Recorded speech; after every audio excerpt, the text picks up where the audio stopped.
Halo semuanya, Assalamualaikum warahmatullahi wabarakatuh. Nah, kita kembali lagi ya di video pembelajaran sosiologi. Nah, pada bab 3 ini, kita akan mempelajari tentang ragam gejala sosial yang ada di dalam masyarakat. Nah, pada pembahasan pertama, kita akan mempelajari mengenai realitas sosial. Pertama, realitas sosial.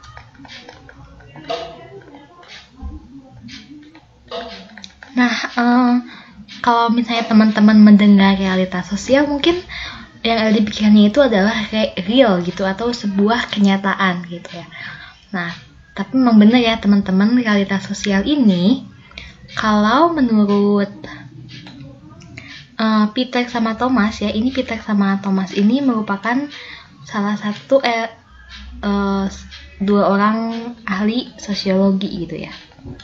Mereka mengatakan bahwa realitas sosial ini adalah sebuah kenyataan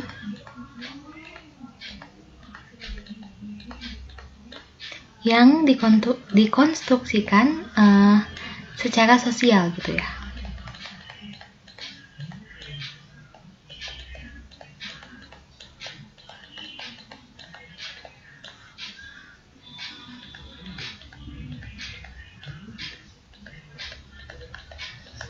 Nah, maksudnya gimana nih? Jadi, dikonstruksikan secara sosial ini yaitu maksudnya itu adalah ketika ada sesuatu yang muncul dari pikiran manusia, kemudian berkembang menjadi sebuah kenyataan melalui semacam penetapan, interaksi, dan juga habit ya, atau kebiasaan gitu. Nah, definisi ini tentunya ada dalam buku karangan Peter dan Thomas dengan judul The Social Construction.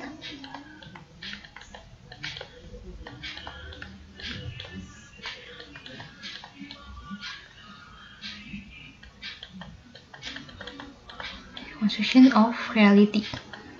Nah, kebayang ya teman-teman. Jadi intinya realitas sosial ini adalah sebuah realitas yang berada di dalam sosial gitu, atau dalam masyarakat. Nah, tentunya dikonstruksikannya ini melalui habit dan juga interaksi gitu ya. Nah, kemudian Peter sama Thomas juga menyebutkan 3 tahap mengenai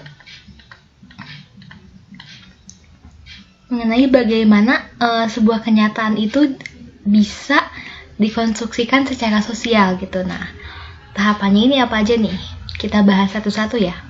Yang pertama adalah tahap eksternalisasi.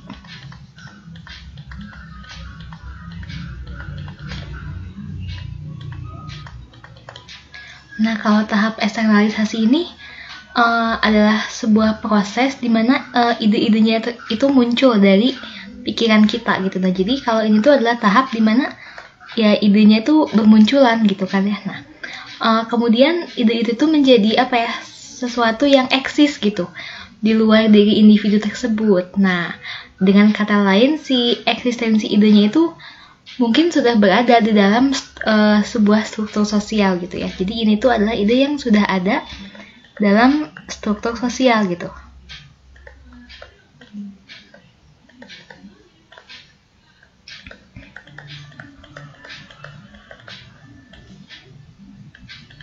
Struktur sosial. Nah, tahap kedua, ya ini kita masuk ke tahap objektifikasi.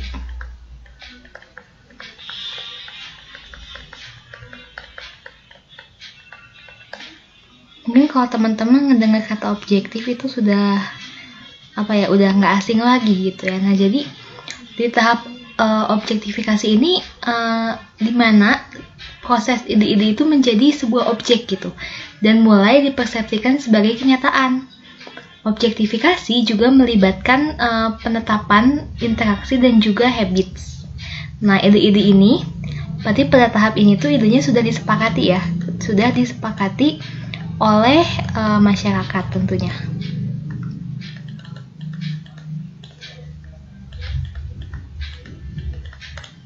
Nah, sudah disepakati dan berlangsung dalam proses interaksi sosial gitu. Nah, dan proses objektifikasi ini tuh bisa berlangsung secara sangat lama gitu. Bisa lintas generasi, dan sehingga mungkin aja nih ya, satu generasi yang baru itu akan menerima sebuah kenyataan gitu. Namun generasi awal itu tidak terlibat dalam kenyataan tersebut. Nah, seperti itu untuk tahap objektifikasi. Nah, selanjutnya kita ke tahap terakhir nih. Karena tahapnya itu cuma ada 3 ya. Nah, yang terakhir adalah tahap internalisasi.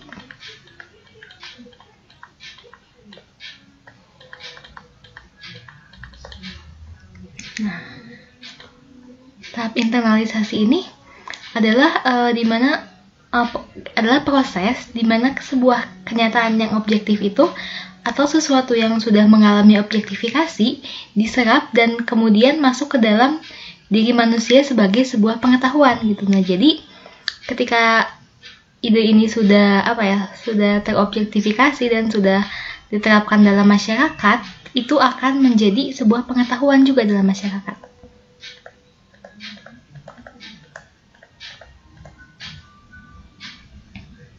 Nah, pada tahap ini juga individu itu akan melihat realitas sebagai kenyataan yang objektif. Padahal sejatinya realitas ini terbentuk dari ide-ide yang subjektif sebenarnya. Karena tadi ada tahap objektifikasi ini tuh diperlukan supaya ide-ide yang subjektif ini menjadi objektif gitu. Nah, seperti itu. Nah, selanjutnya kita akan ke contoh realitas sosial. Nah, karena tadi sama aku udah dikasih pengertian gitu, mungkin kalian akan lebih paham ya ketika dikasih contohnya gitu. Kita bahas satu-satu nih contohnya. Yang pertama adalah masyarakat. Ya, teman-teman juga udah tahu ya masyarakat ini apa gitu, karena sering banget nih dibahas kalau dalam sosiologi gitu tentang masyarakat ini, dimana sosiologi juga merupakan salah satu ilmu yang mempelajari tentang masyarakat. Nah, jadi kita ini sebagai individu pasti akan hidup berdampingan dengan individu lain gitu, dan tentunya akan melakukan sebuah interaksi. Nah, interaksi itulah yang akan kita sebut sebagai masyarakat. Nah, misalnya nih, setiap pagi seorang ibu itu pergi ke sawah buat bertani gitu. Dan di jalan dia bertemu sama tetangganya yang mau ke pasar. Nah, ketika mereka saling bertemu, saling berpapasan, itu otomatis akan saling menyapa kan satu sama lain gitu. Nah, sedangkan ketika bertemu itu si ibu gitu yang akan ke sawah untuk bertani itu pasti membawa cangkul, pakai sendal jepit, dan juga pakai selendang mungkin ya. Nah, sedangkan si teman ibu ini yang mau ke pasar itu pasti dia bawa tas belanjaan, pakai sendal jepit dan bawa uang gitu. Nah, tindakan saling sapa ini ketika mereka ketemu di jalan dan sesuatu yang mereka bawa, yang mereka pakai itu adalah sebuah kenyataan kan. Nah, tidak ada yang aneh kan kalau orang yang saling kenal ini menyapa gitu ketika mereka ketemu di jalan gitu. Dan gak ada yang aneh juga dong kalau seorang petani itu bawa cangkul dan seseorang yang pergi ke pasar itu bawa tas gitu kan. Nah, jadi intinya masyarakat contoh realitas sosial dalam masyarakat ini yaitu saling menyapa ketika bertemu ya, salah satunya. Dan juga tadi menggunakan kayak misalnya petani dia bawa cangkul kayak gitu. Nah, itu contoh realitas sosial dalam masyarakat. Nah, kalau nggak ada realitas sosial, ini kayak kejadian-kejadian tadi seperti menyapa ketika saling bertemu gitu, atau petani bawa cangkul, itu akan menjadi sesuatu yang aneh, sesuatu yang tidak biasa gitu ketika tidak ada realitas sosial ya. Oke. Untuk yang masyarakat mungkin sudah cukup jelas. Untuk yang selanjutnya adalah realitas sosial di sekolah. Nah, mumpung kita ngomongin sekolah nih, pasti teman-teman udah agak bosan juga ya sekolah di rumah gitu, karena apa ya, kalau di rumah itu mungkin kita kayak nggak ketemu siapa-siapa, nggak bisa ketemu teman-teman, dan juga mungkin fokus kalian banyak terganggu. Tapi kita berdoa aja ya, semoga sekolah online ini, semoga pandeminya cepat berlalu dan sekolahnya cepat tatap muka lagi. Soalnya aku juga lebih suka kuliah tatap muka sih. Oke, lanjut. Nah, jadi apa ya, sekolah ini kan merupakan tempat belajar kalian ya, kita juga gitu, semuanya belajar di sekolah sebagai siswa gitu. Nah, tapi itu tuh tidak begitu saja terjadi gitu. Nggak apa ya, dulu sebelum beberapa, mungkin sebelum adanya peradaban dan sebagainya, itu nggak ada yang namanya gedung sekolah gitu, dan nggak ada kesepakatan tentang gedung yang digunakan untuk sekolah. Nah, lalu kenapa sih sekolah itu ada gitu? Nah, tentunya pihak-pihak terkait itu membuat suatu ketetapan bahwa bangunan ini merupakan apa ya, merupakan sekolah gitu, entah karena ada aktivitas dalamnya gitu, serta apa ya, kayak sistem manajemennya gitu, itu disebut sebagai sekolah gitu. Nah, jadi kalau kamu udah ada sebelum kamu jadi murid gitu ya, maka sekolah itu adalah sebuah kesepakatan gitu, orang-orang yang mungkin lahirnya sebelum kamu ada di dunia ini gitu kan. Nah, dan sekolah ini merupakan institusi sosial di bidang pendidikan pastinya ya. Nah, berarti kita bisa ngeliat kan kalau institusi realitas sekolah, institusi sosial itu sebagai realitas sosial gitu. Nah, tentunya realitas tersebut ini dikonstruksikan secara sosial gitu. Nah, jadi dengan adanya sekolah gitu ya, dengan berdirinya sekolah, itu termasuk sebuah realitas sosial gitu. Bentar ya, berdirinya sekolah. Oke. Nah, kalau tidak ada realitas sosial dalam sekolah, itu mungkin nggak akan ada sekolah gitu. Jadi maksudnya ketika ada sebuah gedung dan dipakai untuk belajar gitu, ada gurunya, ada siswanya gitu, itu akan menjadi sesuatu yang aneh gitu kan. Jadi intinya realitas sosial ini penting banget gitu buat apa ya, buat bikin keteraturan dalam hidup kita gitu, seperti itu ya. Nah, yang ketiga nih, adalah keluarga. Nah, keluarga ini merupakan lingkungan sosial yang paling kecil ya. Jadi artinya ya maksudnya lingkup itu paling kecil gitu dibanding teman-teman kalian, dibanding masyarakat luas pada umumnya gitu kan. Nah, kenapa sih keluarga bisa jadi realitas sosial gitu kan? Coba deh lihat gitu. Kenapa keluarga kamu tuh bisa ada gitu? Padahal kan sebelumnya nggak ada, maksudnya sebelumnya kalau mungkin keluarga tuh agak gimana ya? Ya mungkin tidak dibentuk gitu, tapi kan sudah otomatis ya gitu ketika seorang ayah dan ibu menikah dan melahirkan anak gitu. Itu sudah pasti menjadi keluarga gitu kan. Nah, tapi yang apa ya? Yang dapat dilihat dari sisi realitas sosial itu adalah nilai dan norma dalam keluarga.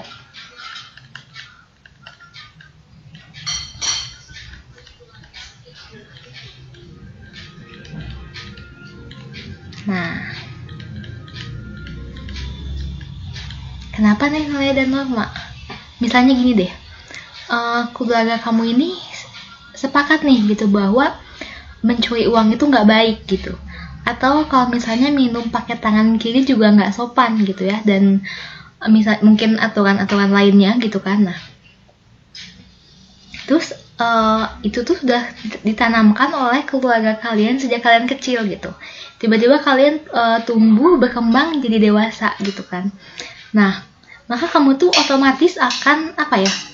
Akan menerima kenyataan dari keluarga kamu bahwa mencuri uang itu tidak baik, dan juga minum pakai tangan kiri itu nggak sopan gitu. Padahal keluarga kamu dan juga nilai-nilai yang ada dalam suatu keluarga itu merupakan sebuah kesepakatan gitu kan. Nah, yang merujuk pada interaksi serta habits. Nah jadi gitu ya teman-teman, untuk realitas sosial di keluarga. Oke, baik, kita masuk ke slide selanjutnya. Nah, contoh terakhir nih. contoh realitas sosial terakhir adalah negara. Wah, kalau negara ini luas banget ya. Tadi kita ngomongin keluarga itu adalah sebuah lingkup kecil, dan kalau negara ini wow. Ya. Jadi gini nih teman-teman. Teman-teman kan tahu nih ya, Indonesia itu merdeka tahun 1945 gitu. Nah, itu adalah sebuah realitas sosial gitu. Karena sebelum tahun 1945 itu bukan nggak ada Indonesia ya, tapi ada sebenarnya, cuman kan belum ditetapkan sebagai oh iya kamu benar-benar negara yang merdeka gitu kan. Nah, berarti keberadaan negara Indonesia ini kan tidak begitu saja ada gitu ya. Nah, negara ini merupakan hasil kesepakatan politik yang diperoleh setelah syarat-syarat terbentuknya negara ini terpenuhi gitu ya. Untuk syarat-syaratnya mungkin teman-teman juga udah pada tahu ya gitu. Nah, dan juga dalam negara ini pasti terjadi interaksi antar individu gitu ya. Misalnya seperti kunjungan bilateral gitu, atau ketika kamu traveling ke negara lain mungkin ya, dan kamu tuh berkata bahwa saya ini dari Indonesia gitu kan. Nah, proses interaksi tersebut itu akan berlangsung berulang-ulang hingga kita semua itu menganggap bahwa negara Indonesia ini sebagai sebuah kenyataan gitu kan. Indonesia sebagai sebuah negara adalah realitas yang dikonstruksikan secara sosial. Kebayang ya teman-teman? Jadi untuk realitas sosial dalam negara ini contohnya yaitu Indonesia sebagai negara adalah Indonesia sebagai negara. Nah. Oke, mungkin udah pada ngerti ya. Oke, kita masuk ke pembahasan selanjutnya, yaitu mengenai nilai dan norma.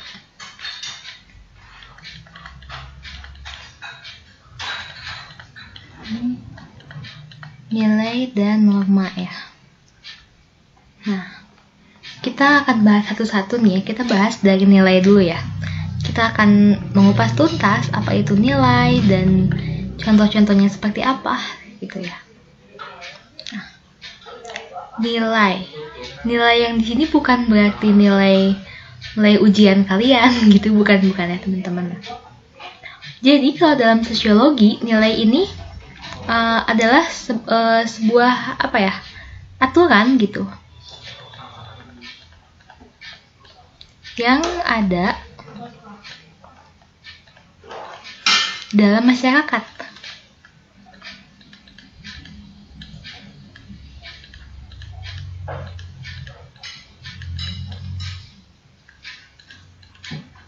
Nah, tapi apa sih bedanya sama norma gitu? Nah, kalau nilai ini adalah sebuah aturan yang ada di dalam masyarakat mengenai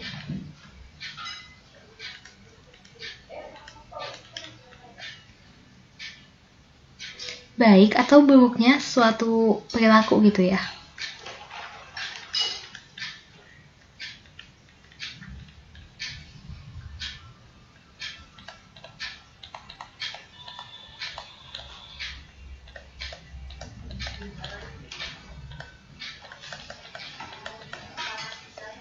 Nah, jadi yang menentukan apakah perilaku ini baik atau buruk itu adalah nilai gitu. Jadi udah kebayang ya teman-teman gitu. Nilai ini adalah sebuah aturan yang ada di dalam masyarakat gitu. Tapi kuncinya itu adalah baik atau buruknya sesuatu gitu ya. Jadi perbedaannya dengan norma adalah itu gitu. Nah, kita masuk ke ciri-ciri nilai dalam sosial ya. Apa aja nih ciri-cirinya? Yang pertama,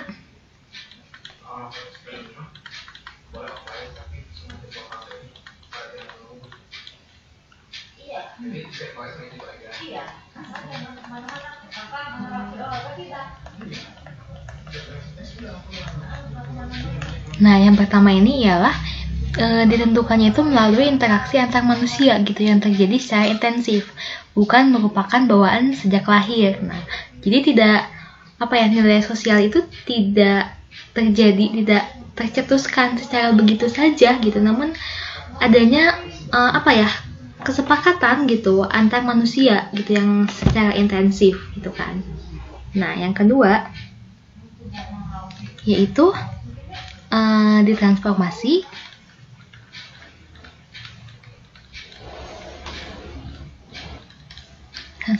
melalui apa ini? Proses belajar.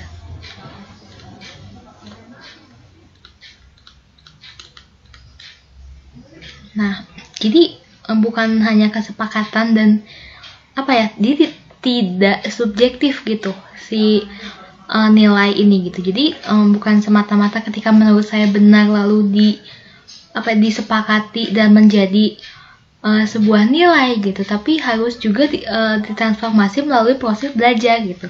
Seperti misalnya ada sosialisasi atau enkulturasi atau pencampuran budaya gitu kan, seperti itu. Nah, yang ketiga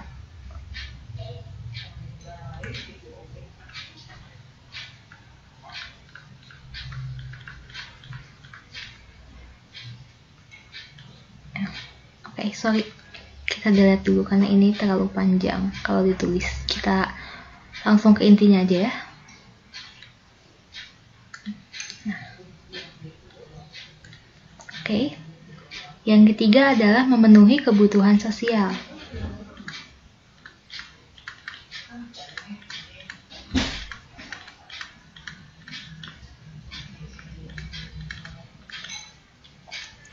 Nah, jadi ya kalau sebuah nilai tidak memenuhi kebutuhan sosial buat apa gitu kan sebenarnya.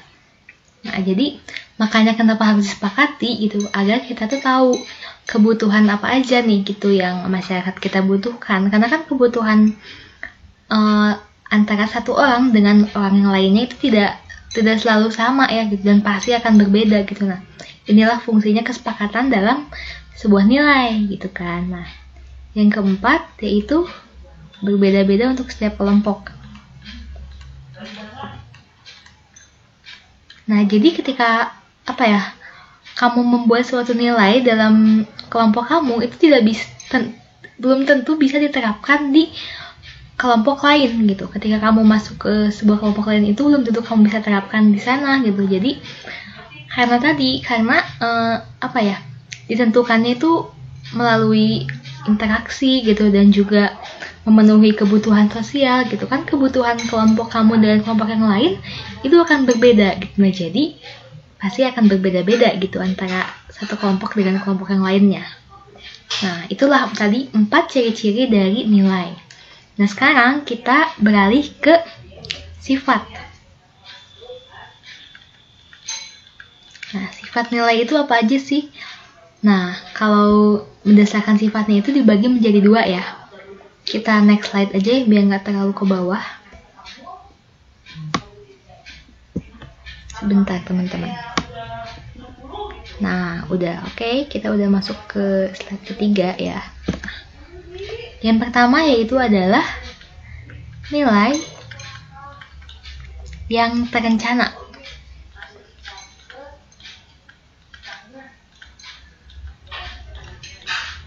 Atau disebutnya sebagai internalized value ya.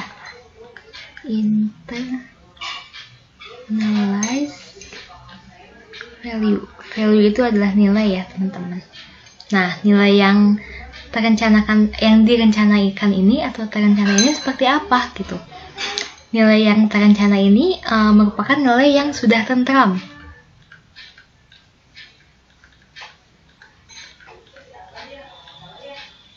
Tentram sudah tertanam maksudnya ya. Sudah tertanam di dalam masyarakat.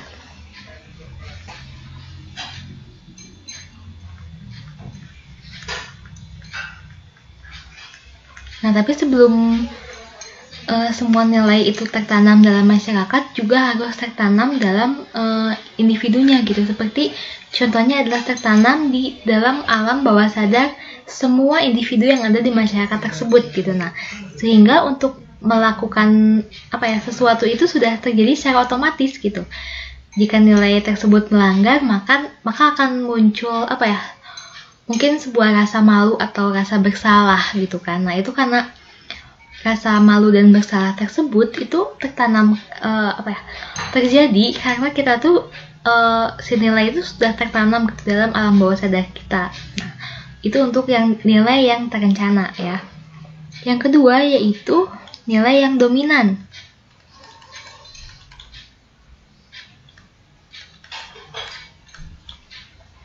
Nah, nilai dominan ini adalah nilai yang dianggap lebih penting dari nilai-nilai yang lain gitu. Jadi ini tuh lebih penting sifatnya.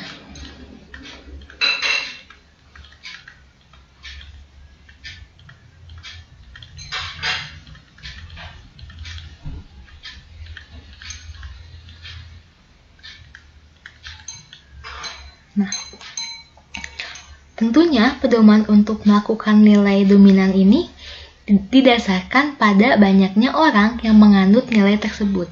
Nah, berdasarkan lamanya nilai tersebut dianut juga dan usaha untuk mempertahankan nilai tersebut, gitu kan. Nah, jadi kalau nilai ini tuh banyak faktornya.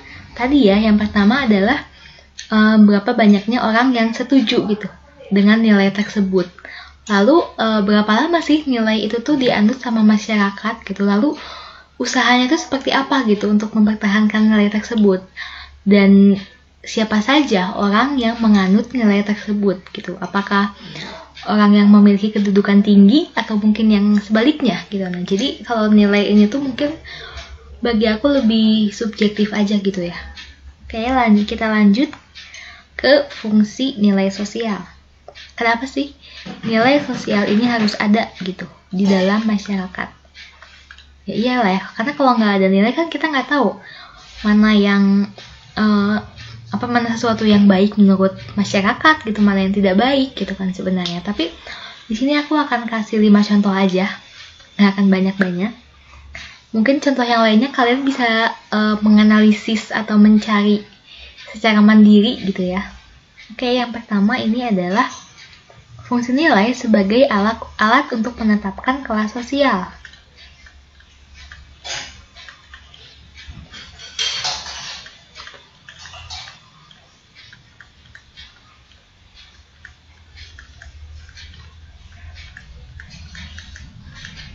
Nah, selanjutnya yaitu mengarahkan tingkah laku sesuai dengan nilai gitu ya.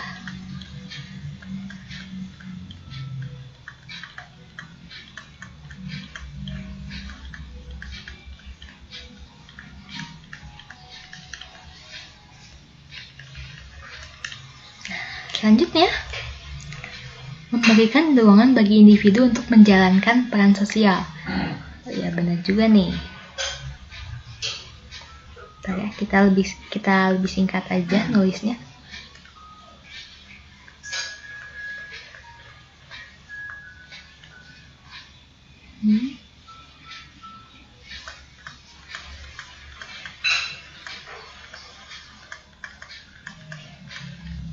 Nah, kenapa sih bisa menjadi dorongan untuk menjalankan peran gitu dalam sosial gitu kan? Karena tadi dengan menjalankan peran tersebut gitu, kita juga harus tahu mana sesuatu yang baik dilakukan dan mana sesuatu yang tidak baik untuk kita lakukan gitu. Nah, yang keempat ini memberikan dorongan juga ya gitu bagi masyarakat agar mengedepankan kerjasama gitu. Dorongan untuk mengedepankan kerjasama.